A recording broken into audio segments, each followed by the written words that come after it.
I think that when most people hear advanced editing or great editing, what they think it means is fast cuts, effects, and sometimes that is what it means. But the idea of editing that most people start out with is a reaction to editing style. Great editors know how to build what's below the surface of that style, and that is the story. Welcome to Editing Summer School. I'm Misha Tenenbaum, the founder of EditStock. I'm also the person responsible for assigning you more homework than you can possibly handle in 5 weeks. We're here to start your journey on what it means to edit consciously.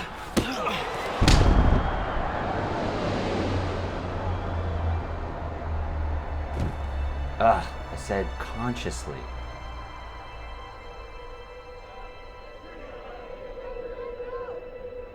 Let's start with style and story. Each of those play its part in film editing. The style of a film is personal, meaning it's created by the editor, the director, and all the people involved in the filmmaking, but that style is specific to this one particular movie. A specific editor's internal timing affects the style. And largely, style changes over the decades. Style is really hard to teach because there are as many editing styles as there are editors. Story, on the other hand, is universal. In fact, some people say there are only 7 types of plot. They are overcoming the monster, rags to riches, the quest, voyage and return, comedy, tragedy, and rebirth. Story is old. It doesn't change. And most importantly, it can be taught fairly broadly, meaning to a large group of people at once, which is exactly what we're going to start with today.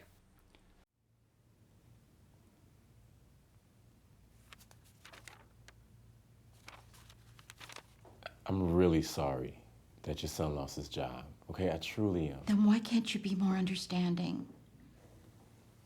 We've been understanding. He'll find another one. And when he does, you're more than welcome to come back.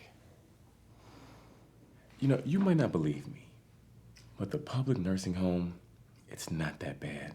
I don't believe you.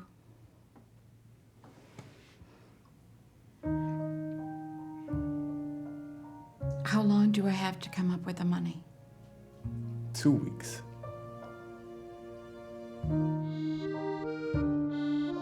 This opening scene is about Ethel, a woman in her 80s who's about to get kicked out of her retirement home by the management of the retirement home because Ethel's son has lost his job and can't keep up with the payments. Before you edit a scene, you need to know what the point of having that scene in your movie is. You'll do that by running through this mental check sheet. First, ask yourself these 2 questions. What information does the scene add to the plot? And then the second question, what information does the scene add to the story? Plot and story are really similar at times, and there is certainly a discussion to be had about where exactly the line is drawn between the two. But for the purposes of this class, I'm going to draw the line here. The plot is the series of events that happen in a movie. Each event is a plot point. The plot points in this scene are: Ethel is being told that she's getting kicked out, her son is paying for her to live in the home she's in now, and that she has 2 weeks to come up with the money or else. Those are the events that happen. Sometimes a scene will have one plot point, and sometimes they'll have several, like in this scene, but usually one of those plot points is the most important. Story, on the other hand, is how the characters feel and react to the plot points that happen to them. Here, editors need to ask themselves 2 things before they determine what the story should be. How does the character feel before they encounter the plot point? And how does the character feel after they encounter the plot point? If you want to learn more about plot points and log lines and story, I recommend reading Norm Holland's book, The Lean Forward Moment. It goes pretty in depth about this, but it's not only about editing, it's about filmmaking generally and storytelling generally. Let's take a look at the script of Bingo Night again and see if we can't answer the questions about the story. 1 Delta, take 2, Mark. I'm really sorry that your son lost his job. I truly am. Then why can't you be more understanding? We've been understanding. He'll find another one. And when he does, you're more than welcome to come back. All my friends are here. Look, you might not believe me, but the public nursing home, it's not that bad. I don't believe you.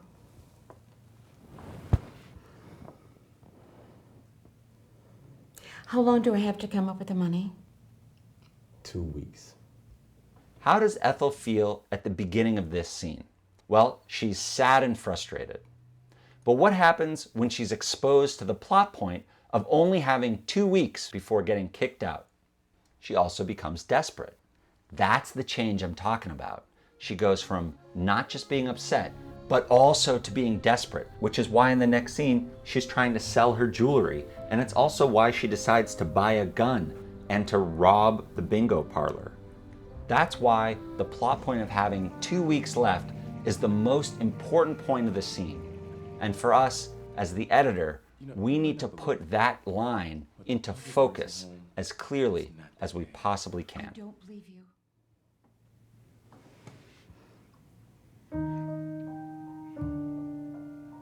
How long do I have to come up with the money?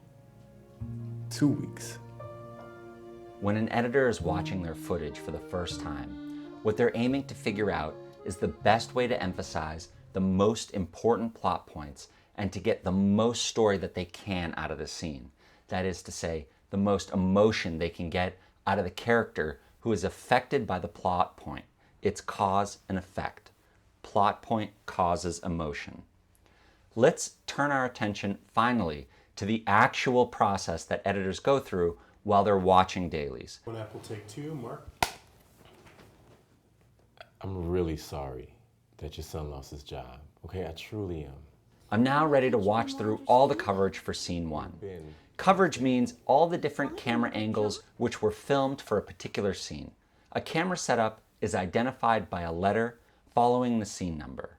Here, we're looking at shot Scene 1, camera setup A, take number 4. In some parts of the world, like in the UK, setups are called slates, and they get counted numerically and cumulatively instead of with letters. For example, when we edit the Boxer later on in this course, you'll see that shots are called Scene 1, Slate 1, Slate 2, Slate 3. Later on in the movie, the slates will cumulatively add up to Slate 34 and 35 and so on. 35, take one. That's the backwards way of saying camera setup. When I start watching dailies, even for the first time, I start by watching the last take from each camera setup. The reason I do that, to be totally honest with you, is because if I watched every shot in order, I would just get bored. In scene 1 of Bingo Night, our coverage of the manager is a wide shot and a medium shot. Ethel has a wide shot and a medium shot too. However, Ethel also has a close-up. This is a big clue to the editor. The director is telling you that Ethel is more important than the manager and that she deserves some extra attention. And not just any extra attention, extra close-up attention. Think of each camera angle as being filmed to deliver a specific plot point. Ethel's close-up was filmed specifically to deliver just one line. How long do I have to come up with the money? Let's look at a few other shots throughout this film. You tell me what specific plot point the camera angle was filmed to show.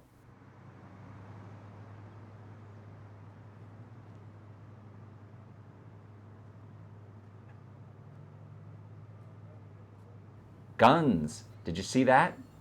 Ethel sees the gun sign light up, and that gives her the idea to walk back into the store. We want to make sure to highlight that moment. The plot point a shot shows is not always verbal. That's really important to understand. I think that's something that people get confused about. Let's do one more. Actually, you can waste it back. In this shot, the reason we have to show it is because the manager is turning on the silent alarm. We don't actually want to see his face during any of the dialogue in this because we have another camera angle for that.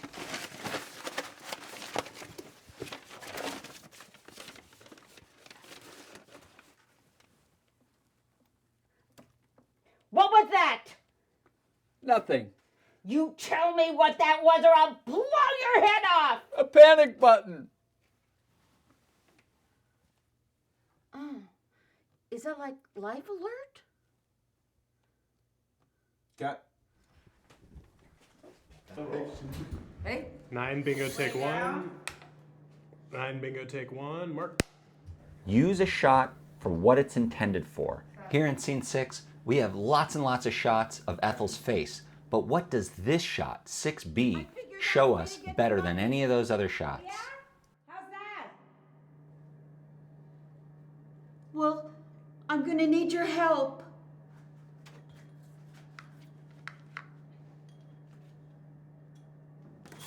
What do you mean? What are you doing? Cut. Let's reset. That's right, it shows us Vivian opening the shower curtain. Watch how skillfully editor Tony Wise cut this last scene. Every shot has a purpose.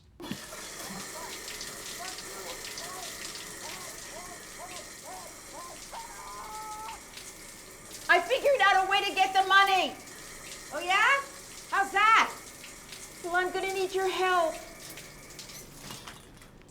What do you mean? What are you doing? Before I tell you. One method I've used to try to help figure out what a shot should be used for is I ask myself, what do I see in this shot better than anything else in my coverage? This is why experienced editors can cut just by looking at the footage, because they can see. They don't just watch, they can see what shots need to be used for. One last shot to look at together. Sometimes a director will shoot sort of more general shots or more general protection shots. It's like this big wide during the karate scene. Still, the editor needs to know how best to use the shot. In this wide shot during the karate scene, we want to use the parts where the most action takes place in the shot.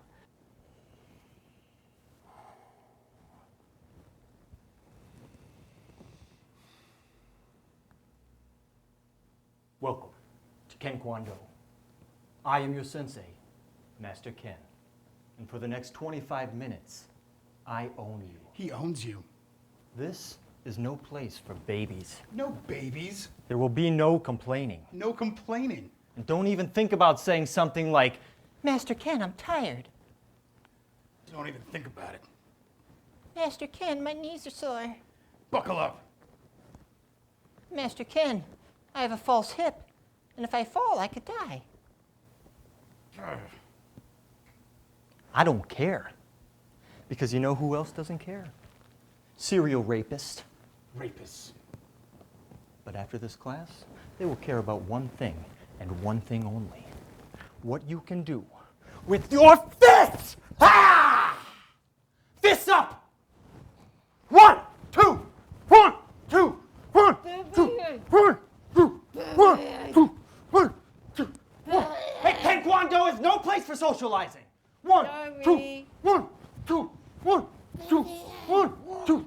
Can I see what the class is? All right, that's enough. You've disrespected Master Ken and the Ken Kwon Dojo. Leave, please. Big wide shot, good to use for action, but you don't want to use it for those small emotional moments when Vivian and Ethel are talking. We just need to make sure that we even have all the coverage. So let's check out our line script. A line script is a document that's written by the script supervisor who hangs out next to the director on set and marks down the comments that the director makes next to each shot that was filmed. The coverage we have in the bin should match the coverage listed in our line script.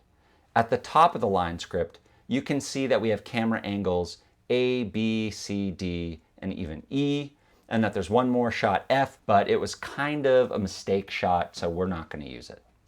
The squiggly lines mean that the person who's speaking can't be seen on camera. We can deduce that camera angles A and B belong to the manager because during his dialogue, the lines are straight. If you want more detailed notes from the director, you can always take a look at the facing page. It's called a facing page because normally line scripts are printed out and placed into a binder like this one. The facing page would be on the left and the dialogue would be on the right.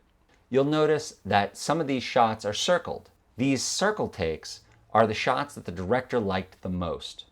So do modern editors still need a line script? Yes and no. Yes, if the production has a script supervisor, but that pretty much limits you to more expensive scripted TV shows and movies. A documentary, on the other hand, doesn't have a line script because, of course, none of the lines are scripted to begin with.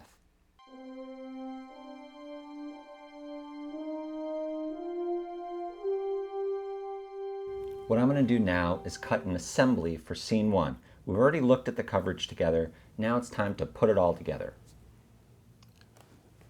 I'm really sorry that your son lost his job. Okay, I truly am. What I don't know is how the whole scene should start yet. But I know that I don't have the shots that the script is calling for, which is photos on the wall of elderly people enjoying retired life. I'm going to start with the widest shot I have of the room. I'm really sorry that your son lost his job.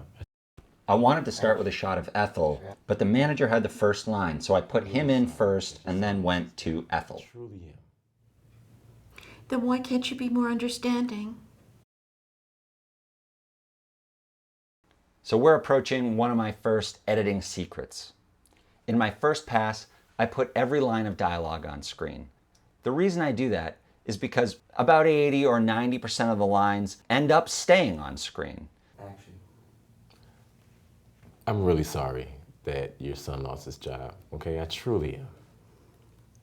Then why can't you be more understanding? We've been understanding. Reaction shots and cutaways are more the exception than they are the main course of a scene. So I tend to put those in at the end. Yeah. Okay. Does that make sense? Yeah. In the beginning, I'm picking camera angles. My advice for how to cut every scene the first time through is just to pick the camera setup that shows your plot point. Then you want to watch your cut before you make any adjustments, like trimming. I'm really sorry that your son lost his job. I truly am. Then why can't you be more understanding? We've been understanding. He'll find He'll find another one. More understanding. We've been understanding. He'll find another one. I'm really sorry that your son lost his job. Okay, I truly am. Then why can't you be more understanding? We've been understanding. He'll find another one. Then why Son lost his I'm going to build the performance after I have the structure of the scene in place. In the early stage of the assembly, just to save time, I use the last take of each setup as kind of a placeholder. But he'll find The last take or the second to last take are pretty reliably good. I'm not saying they're the best. I'm just saying they're good enough to temp in to get yourself started. Just make sure that you watch all of the dailies, and ideally before you start editing. It's just a little early for me to pick which performances are exactly right until I kind of see how the scene is structured. As I click through the clips and start cutting them down into the timeline, I may occasionally discover a reaction shot that I like while I'm watching the dailies. Or maybe I pass by a joke that makes me laugh out loud, or something that scares me, or I feel bad for someone. I'll mark these moments down with a white locator and just leave myself a note. The reason I do that is because there's no second chance for you to have a first impression. You're going to watch these shots a million more times. But with a marker, you'll always remember what that first feeling was. How long do I have to come up with the money? Not that bad. How long do I have to come up with the money? How long do I have to come up with the money? 2 weeks. Let's watch my first assembly here. This isn't a good cut. It's not close. I'm not even pretending it's supposed to be a good cut. But after you've been cutting the assembly for a while, you need to take a step back and just look at the whole thing so you can get an idea of what you need to change. I'm really sorry that your son lost his job. Okay, I truly am. Then why can't you be more understanding? We've been understanding. He'll find another one. And when he does, you're more than welcome to come back. All my friends are here. You know, you might not believe me, But the public nursing home, it's not that bad. How long do I have to come up with the money? 2 weeks. Let's adjust some of these camera setups. I really don't like starting on the manager because the scene isn't about the manager. I want to start on Ethel. So which shot to use of Ethel? Well, I'm going to use the close-up because it's just the first shot of the movie. You usually want something really good as the first shot, just like really impactful. You only get one chance to make that first impression. But what I need is a great look. I don't need Ethel to say a line. So what I'm going to do is mute the sound and just skim through her close-up and see if I can't find an emotion that matches what I want it to be. It doesn't matter if that shot's intentional or not.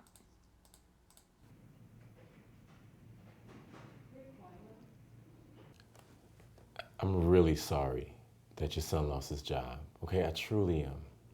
I think here you'll see that I used a part of her reaction that just happens to be going on between takes. This is a part of the actor's performance where they weren't trying to give a performance. The camera just happened to be on them. And this is what I consider sort of an advanced editing technique.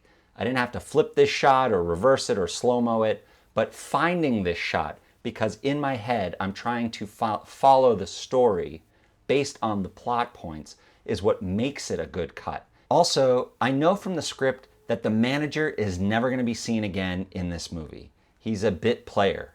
He's a day actor. So Ethel is where all the attention should be. In fact, when I rewatch this scene, I want to take the manager out and out and out, less and less and less of the manager. And I want to put all the attention on Ethel where it should be.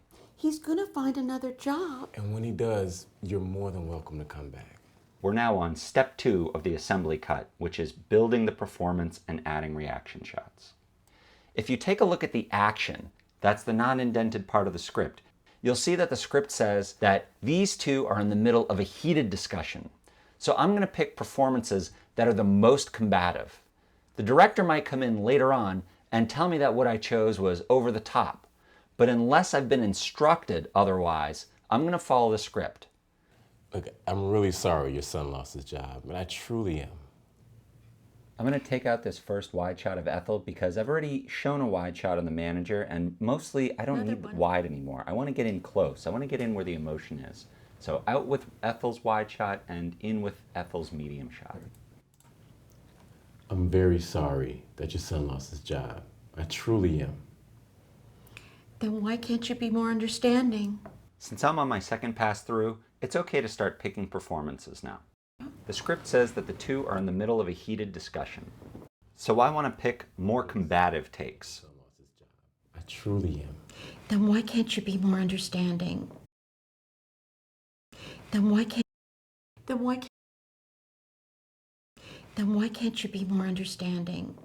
We've been understanding. Now it's time to check takes to see if the manager is more combative. He's always playing the nice guy, and I'm trying to get rid of it as much as possible. Unless he's being condescending, then I'm okay with it. Truly am. Then why can't you be more understanding? We've been understanding.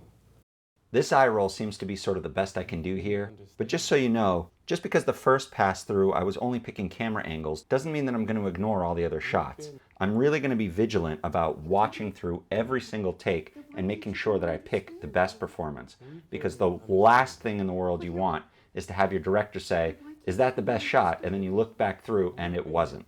And believe me, they will ask you that. Then why can't you be more understanding? We've been understanding. He'll find another one. All right, I've been through every take in the cut and I've changed the performances to make them combative where they need to be. Let's watch this cut one more time with the new takes. We haven't done anything about timing or trimming yet. We're just looking at the performance.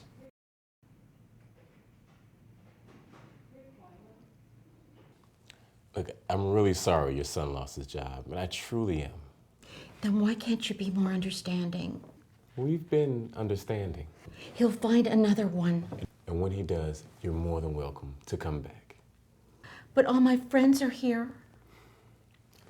You know, you might not believe me, but the public nursing home, it's not that bad. I don't believe you. Whenever you're ready.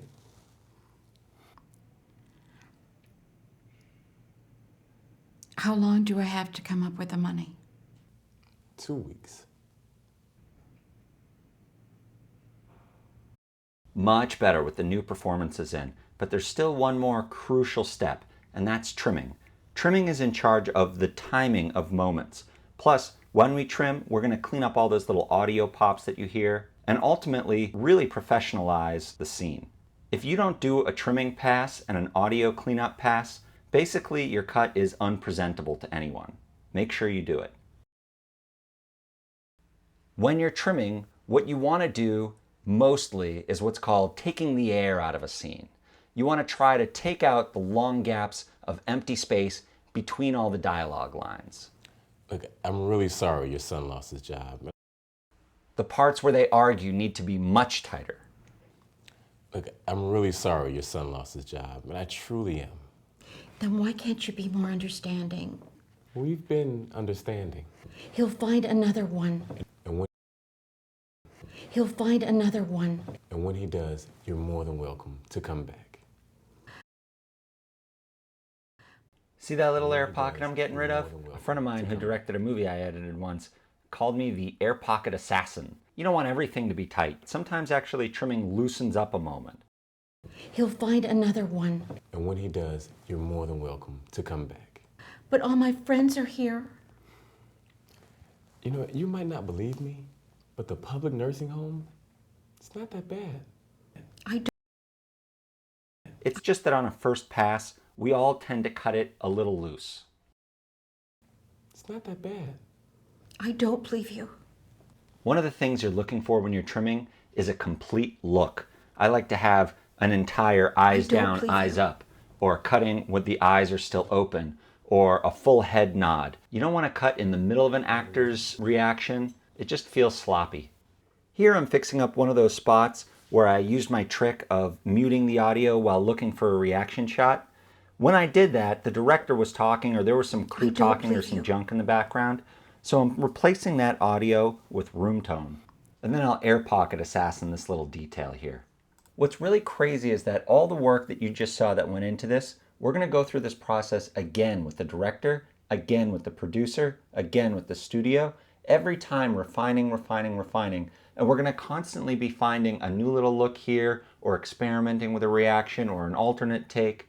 So don't feel precious about any of the cuts that you've made, because a lot of them are going to change. All right, it's time to watch our completed assembly. Look, I'm really sorry your son lost his job, and I truly am. Then why can't you be more understanding? We've been understanding. He'll find another one. And when he does, you're more than welcome to come back. But all my friends are here. You know, you might not believe me, but the public nursing home, it's not that bad. I don't believe you.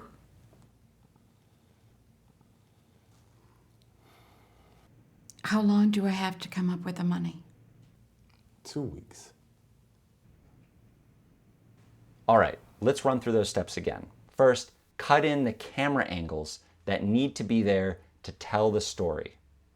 Do that while putting every single line of dialogue on screen, 100% of the dialogue on screen.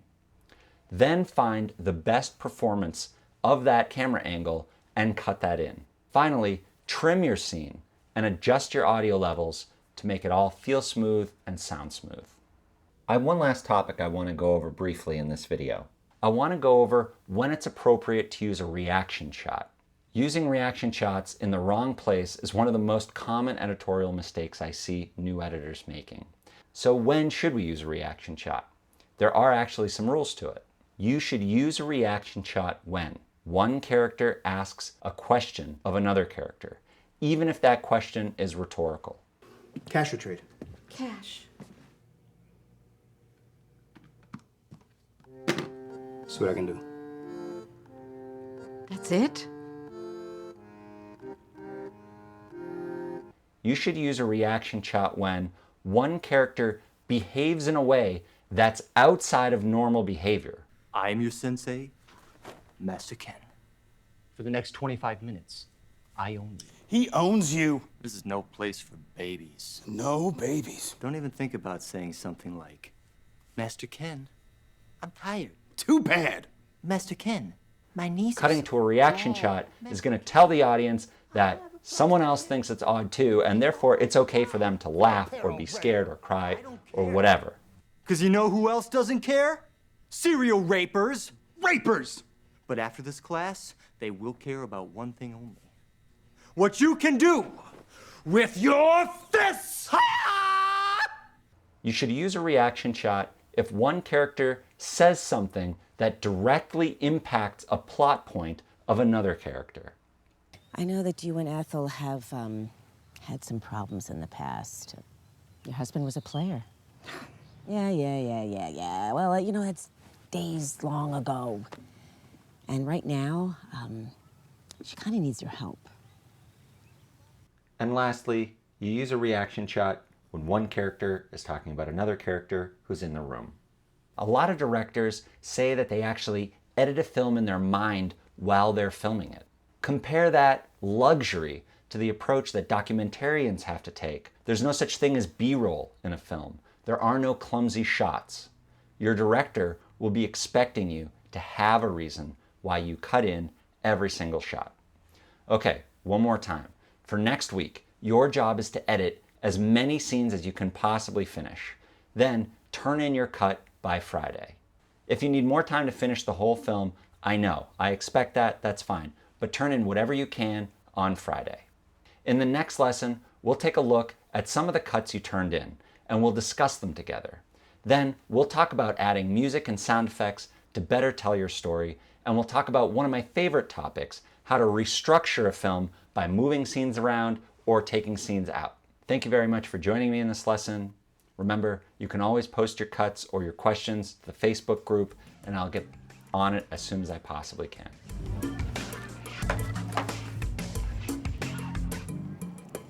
I figured out a way that we can stay.